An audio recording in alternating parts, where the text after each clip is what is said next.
A quorum being present, the Select Committee to investigate the January 6th attack on the United States Capitol will come to order. The Select Committee is meeting this evening to consider a report on a resolution recommending that the House of Representatives find Stephen K. Bannon in contempt of Congress for refusal to comply with a subpoena duly issued by the Select Committee to investigate the January 6th attack on the United States Capitol. Without objection, the chair is authorized to declare the committee in recess at any time. I'll now recognize myself for an opening statement.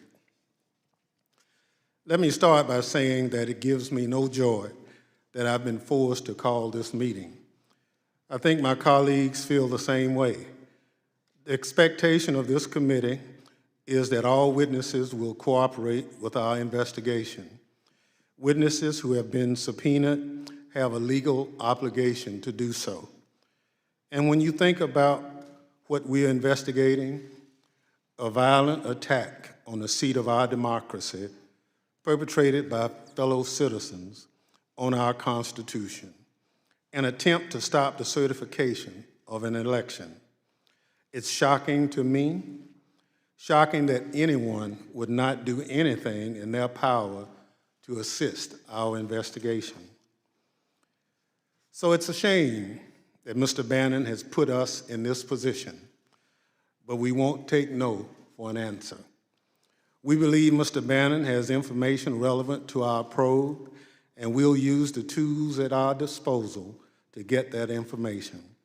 I expect that the House will quickly adopt this referral to the Justice Department and that the U.S. Attorney will do his duty and prosecute Mr. Bannon for criminal contempt of Congress.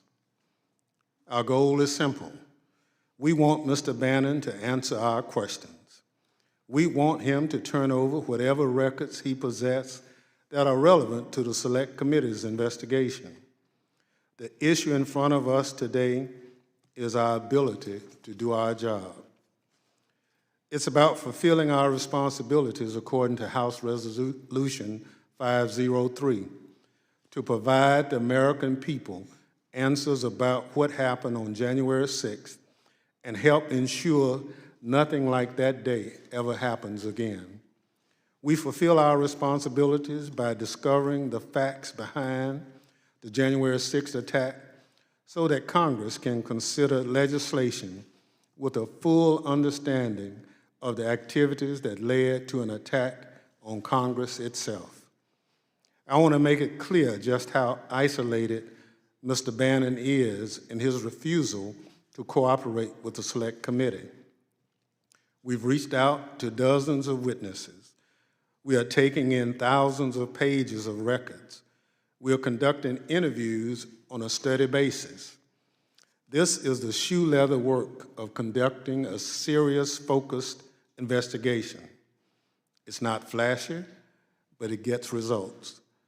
It's essential that we get Mr. Bannon's factual and complete testimony in order to get a full accounting of the violence of January 6th and its causes. Mr. Bannon stands alone in his complete defiance of our subpoena. That's not acceptable. No one in this country, no matter how wealthy or how powerful, is above the law. Left unaddressed, this defiance may encourage others to follow Mr. Bannon down the same path. For folks watching at home this evening, I want you to think about something. What would happen to you if you did what Mr. Bannon is doing? If you were a material witness in a criminal prosecution or some other lawsuit, what would happen if you refused to show up? Do you think you'd be able to just go about your business? We all know the answer to that. There isn't a different set of rules for Mr. Bannon. He knows this. He knows that there are consequences for outright defiance, and he's chosen the path toward criminal contempt by taking this position. And there are better matters at stake. One of the major questions the Select Committee is dealing with is whether the rule of law will be able to endure as a pillar of American democracy. After all, we've seen the rule of law put to the test repeatedly in our recent past. While we don't know all the facts, we do know that there was a powerful push to overturn the legitimate results of the 2020 election. Americans have been and continue to be lied to about that.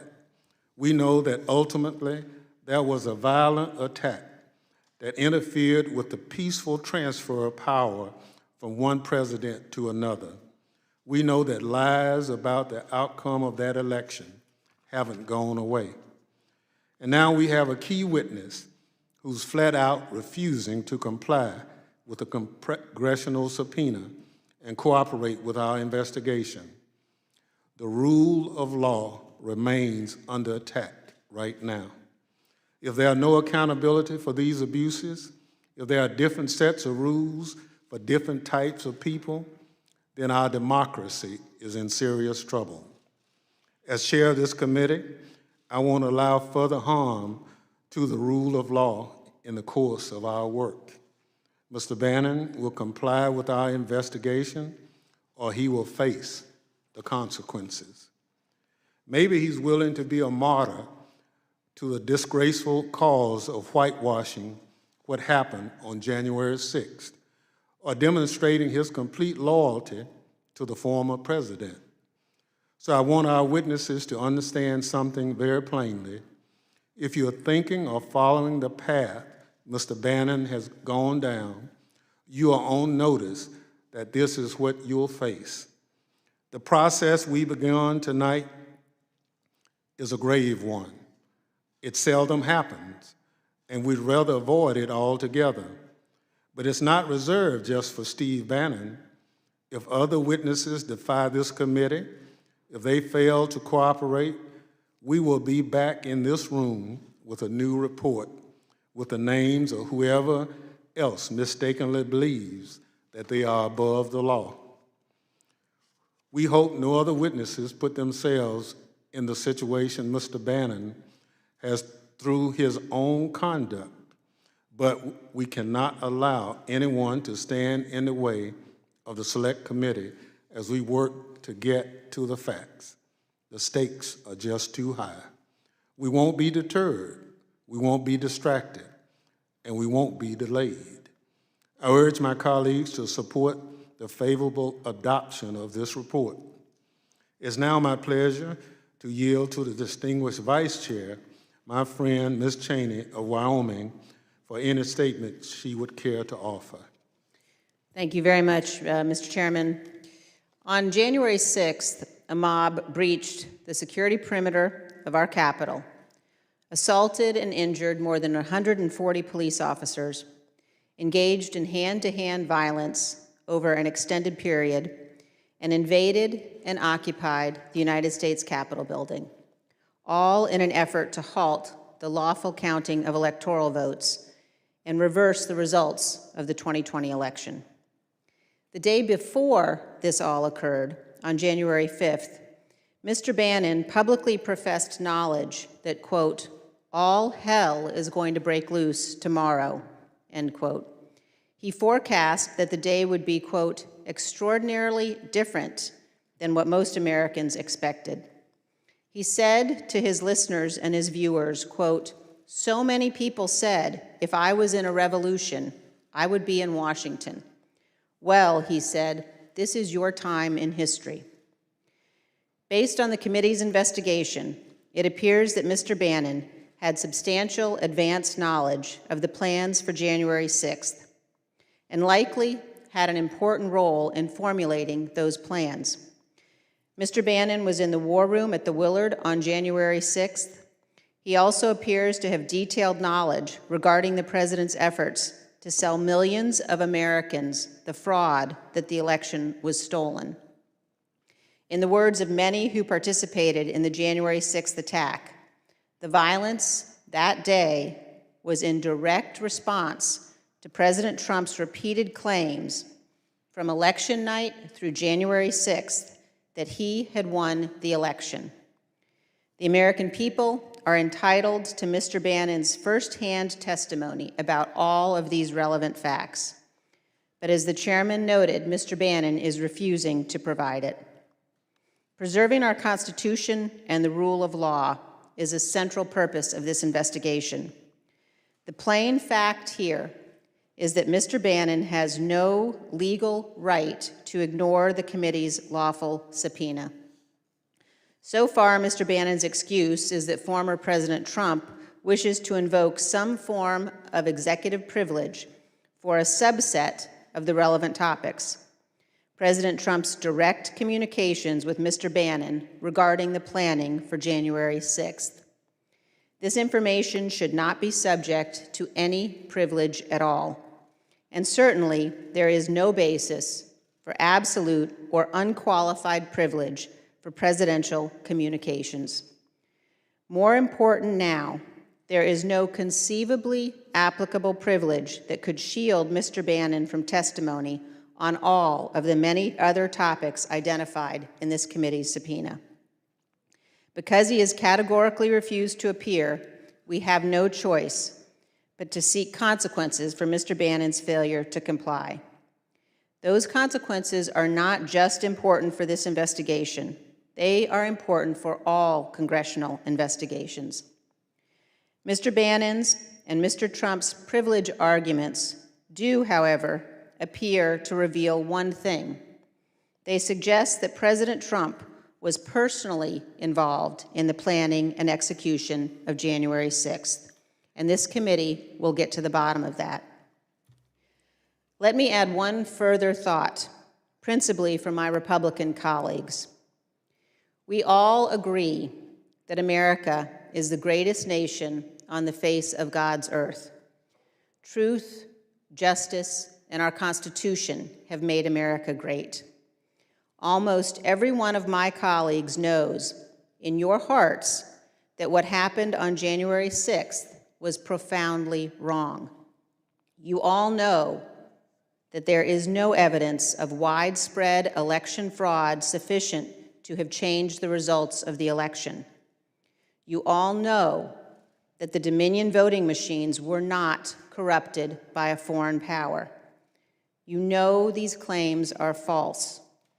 Yet former President Trump repeats them almost daily, and he has now urged Republicans not to vote in 2022 and 2024.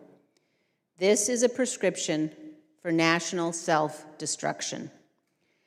I ask my colleagues, please consider the fundamental questions of right and wrong here. The American people must know what happened. They must know the truth. All of us who are elected officials must do our duty to prevent the dismantling of the rule of law and to ensure that nothing like that dark day in January ever happens again. Thank you, Mr. Chairman. I yield back. Pursuant to notice, I now call up the report on a resolution recommending that the House of Representatives find Stephen K. Bannon in contempt of Congress for refusal to comply with a subpoena duly issued by the Select Committee to investigate the January 6th attack on the United States Capitol. The report was circulated in advance and printed copies are available. The clerk shall designate the report. Report on a resolution recommending that the House of Representatives find Stephen K. Bannon in contempt of Congress for refusal to comply with the subpoena duly issued by the Select Committee to investigate the January 6th attack on the United States Capitol. Without objection, the report will be considered as read and open to amendments at any time. I recognize myself for the purpose of offering an amendment in the nature of a substitute now at the desk. The clerk shall report the amendment. Amendment in the nature of a substitute offered by Mr. Thompson of Mississippi. Without objection, the amendment will be considered as read and considered base text for purposes of further amendment. I'll now recognize myself to explain the amendment.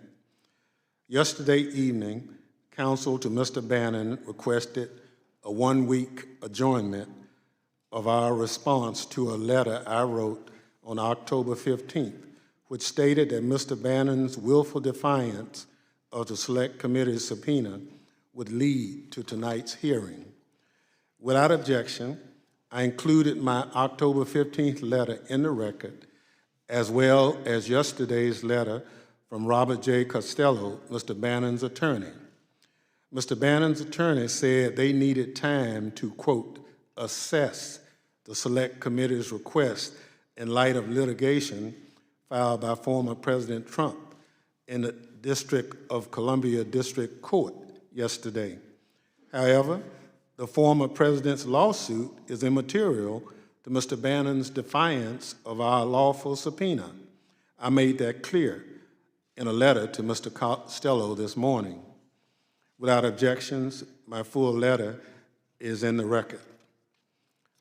Furthermore, White House yesterday issued a letter to Mr. Bannon's attorney stating, quote, "We are not aware of any basis for your client's refusal to appear for a deposition," end quote, before the Select Committee, and further said that, quote, "President Biden has already determined that an assertion of executive privilege is not in the public interest and therefore is not justified with respect to certain subjects within the purview of the Select Committee," end quote.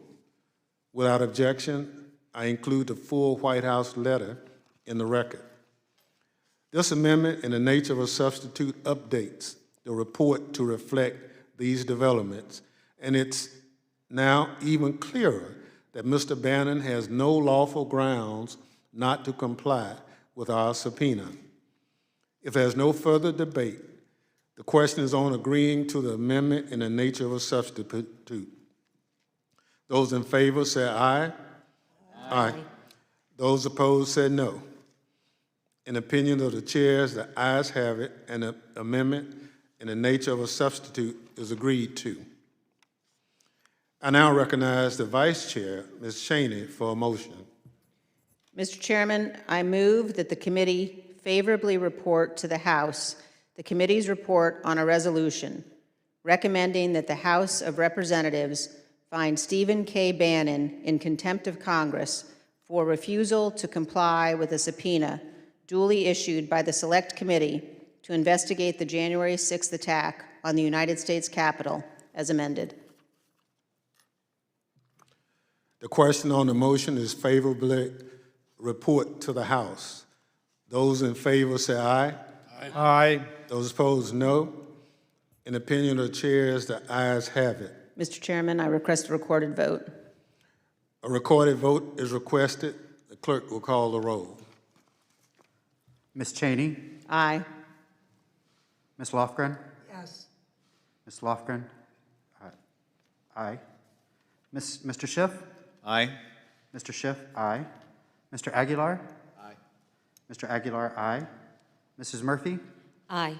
Mrs. Murphy? Aye. Mr. Raskin? Aye. Mr. Raskin? Aye. Mrs. Luria? Aye. Mrs. Luria? Aye. Mr. Kinzinger? Aye.